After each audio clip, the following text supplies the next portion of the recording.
So do you recall sitting here in 2017 in this courtroom and watching witnesses give testimony and putting words into your mouth? I do. Hearsay. And I'd like to, first of all, what I'm going to do is I'd like to take you through some of the statements that you were alleged to have made. Okay. Did you say some of the things that were testified to? I did. And did you say all the things, every single thing that was testified to, did you say? I did not. Okay. I want to go through these statements, but before we do, these statements that were given at trial they were accusing you of joking about the murder of Holly Bobo, right? Yeah. Why would you say anything like that? Well, I sold a lot of drugs, and I found it a lot easier when I fronted drugs out. If people were scared of me, I got my money. I got paid. It was just the way it is in the drug business. If people are scared of their drug dealer, they're going to pay. So that's kind of a stupid answer, but it's the truth. I mean. Right. Okay. Who's Carl Statler?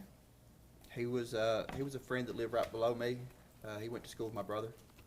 All right. Did you hang out with Carl Statler during this time? I did. Do you recall going to Johnny's Bar and Grill with Carl? I do. Okay. And I'm sure you heard his testimony. Did you tell? So first of all, who's Misty Tubbs? She was a friend of my son's mother. Never really hung around her that much. I think I've been at her house one time with Amy, with my son's mom. Okay. And was she the bartender at Johnny's Bar? She was. Do you recall getting in an argument with her? I don't really recall. It seemed like we did get into some kind of argument. She accused me of, I think, of doing something to her car or something. Right. Did you say, I'm just going to ask, did you say, I'll kill you like I did Holly Bobo? I don't recall saying that. Okay. Did you tell Carl Statler that I did it? No. Is it possible that you made some statements similar? I've made some open-end statements before where people could have had the wrong idea. You know, I remember I told Rebecca once, I said, there's already one person missing. What makes you think it can't be two? And by that, I wasn't meaning that I did anything. I was just, we was arguing and just trying to get her to, she was kind of griping at me. Were you admitting in that statement that you killed Holly Bobo? Absolutely not. All right. And do you recall Rebecca Earp's testimony? I do. On the day after, so on April 14th of 2011, she testified that you guys were watching the news and that you said they'll never be able to find her. Did you say that? I believe I did say that. And now there's reasons why. There, in Decatur County, there's a history of women that goes missing and hadn't been found. There's still a Bogus girl that has never been found. Nobody knows what happened to her. And this happened when I was in high school, and nobody knows anything about it. So, yeah, I made that comment. Okay. Did you make that comment because you had knowledge of where Holly Bobo's remains were? I did not.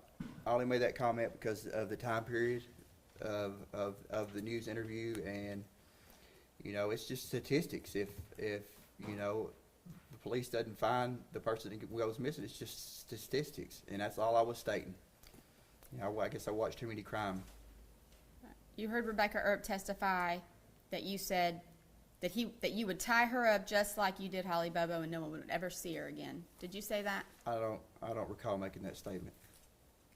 How about she better not go to the law, and she better not make any statements, otherwise you would hurt her or her family. Did you say that?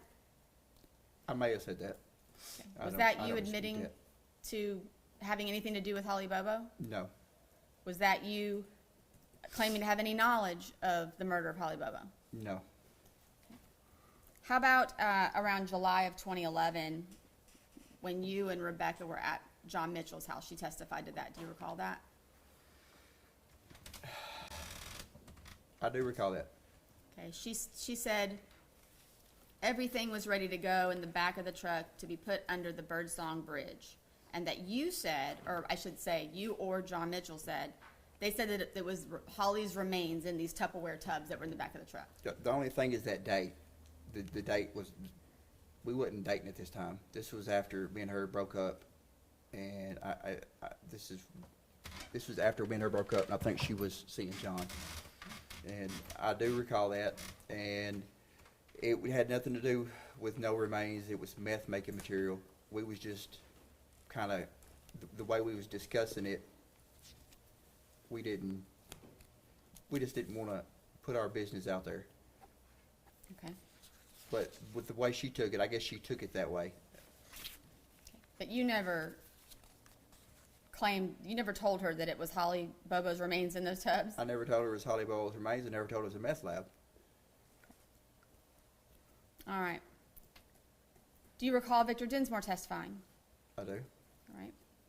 So you testified earlier that you do remember getting into a fight with Shane at Miss Dottie's that day. I do. Okay, so Victor Dinsmore testified that you and Shane were arguing about who was going to hit it first. Yes. And So- can I elaborate with that? Please. And when I jumped out, Shane was like, "You ain't gonna hit me," and I said, "Well, I'll hit you first." And that's where that comment came up. And I did. I hit him first, and the argument was something stupid. To this day, I still don't know. It was just like, well, that wall's white. No, it's not. And we just jumped out. He said, "You ain't gonna hit me." I said, "Okay." So When you made that statement, were you in any way claiming that, telling Shane that you were going to rape Holly Bobo first? No, Anthony Phoenix, who is he? he was a friend of mine, a drug friend of mine. All right. Do you recall hearing Anthony Phoenix testify? I do. Now, he testified that, well, first of all, did you talk to Anthony Phoenix about meeting with Miss Bobo? I did. And did you express concern to him? I don't believe I expressed concerns. I think I just told him about the meeting. He testified that you were driving around in the car and said, "Let's rape this."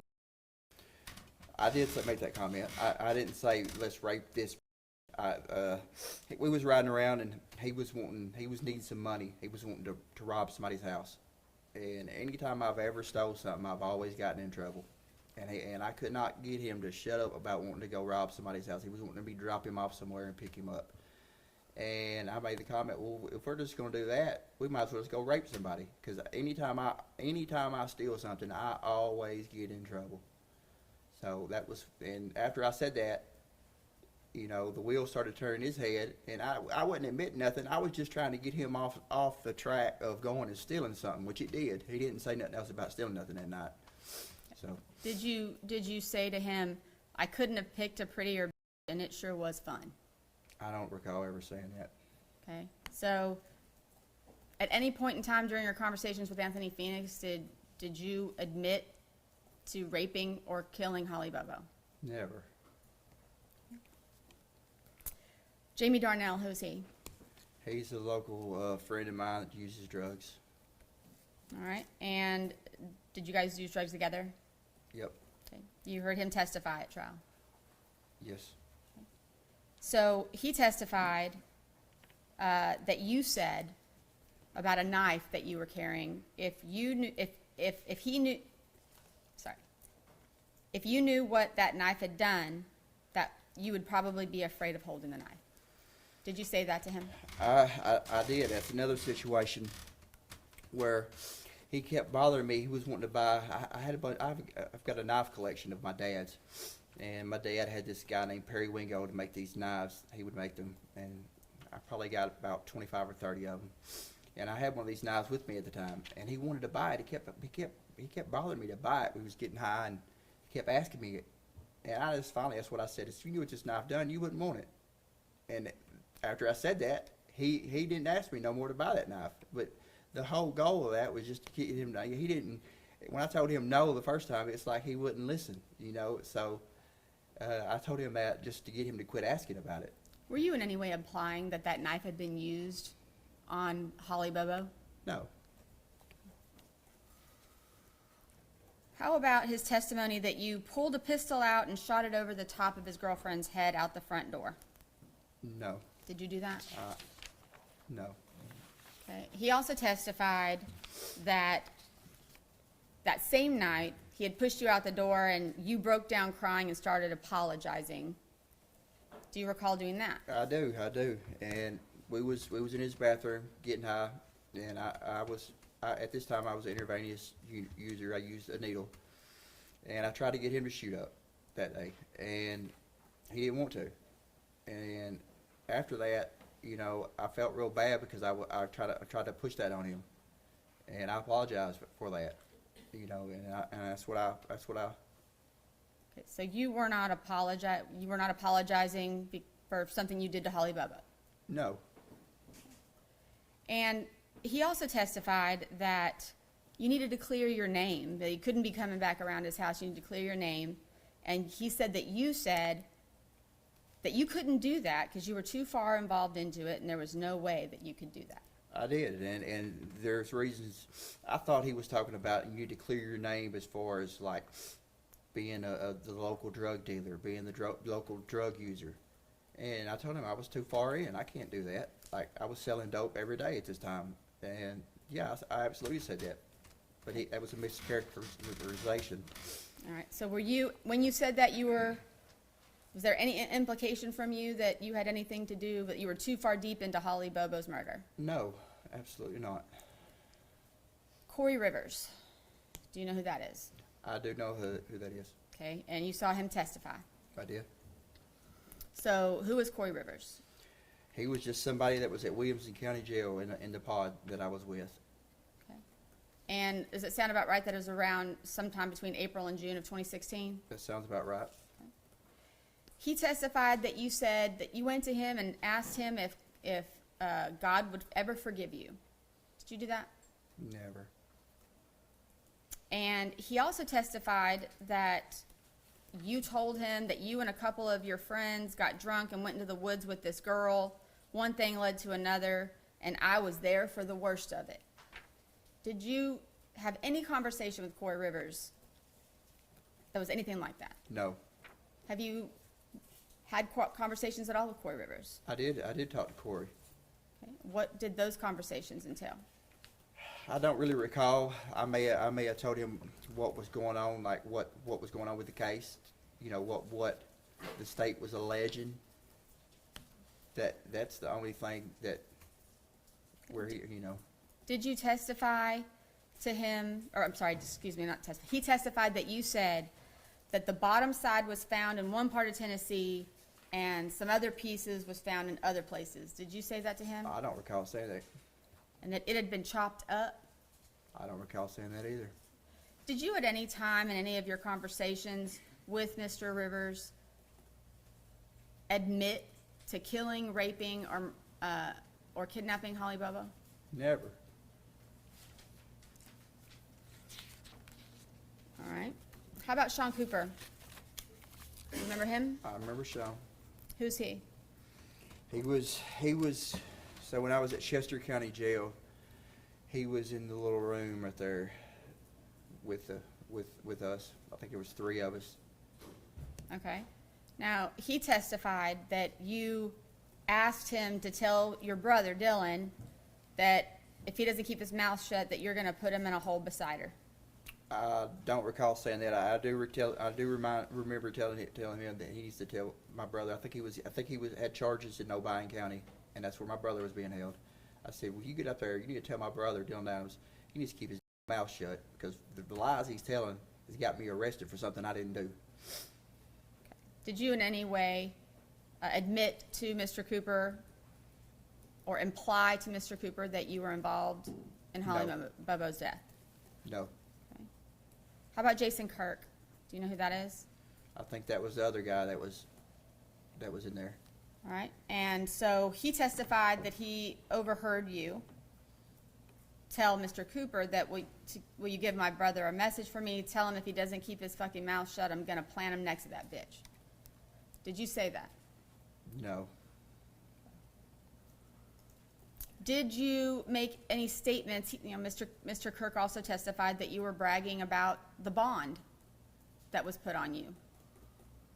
And he testified that you said, I guess you got to kill him to get that kind of bail around here.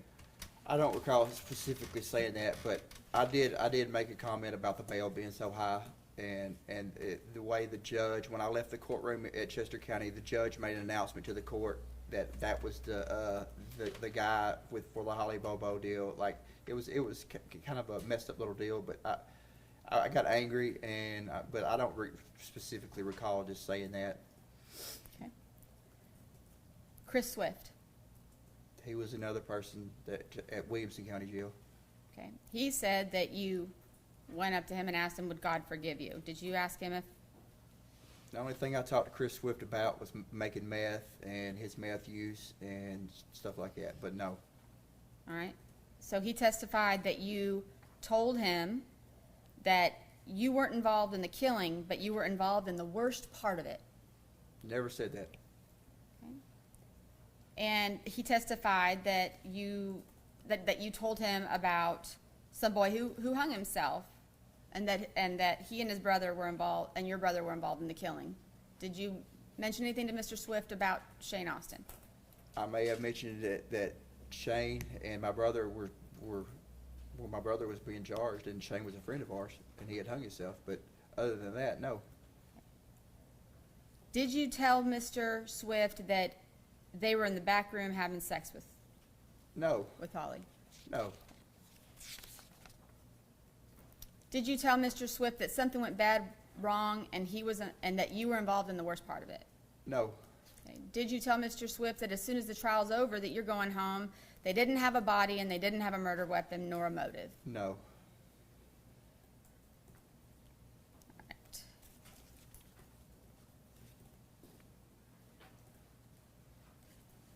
Did you have any, did you call Mr. Swift from another inmate's? He gave me his phone number, and I believe I did call him. Okay. And did you tell him that you probably wouldn't be talking to anybody else and to take care of himself? I don't remember what I said in that phone call. I'm sure it was recorded if it was a jail phone call. Okay. Did you threaten Mr. Swift in any way? Absolutely not. Okay. All right. I want to talk to you a little bit now. You said earlier that you had been visited by police on multiple occasions. Okay. So, well, first of all, so I'm looking at all of these statements that you admitted to saying to the witnesses that testified. And so as I understand it, there were some of the things that were testified to by various people that you knew outside of jail, right, that you admitted to saying, right? Yeah. But that the people that you knew in jail, you didn't say any of those things. Mm-mm. Okay. Do you recall? I didn't know them well enough to talk to them like that. You know. Do you recall meeting with Karen Bobo? I do. Her and Clint. Okay. And you heard her testify at trial, right? I did. And she testified that when you met with her and Clint described what the kidnapper looked like, her testimony was that you said, that's Shane. Is that what you said? That's not what I said. I said that's the same height as Shane, but Shane has red hair, and he was with me. Okay. Did you tell Miss Bobo that you would do whatever you could to help? I did.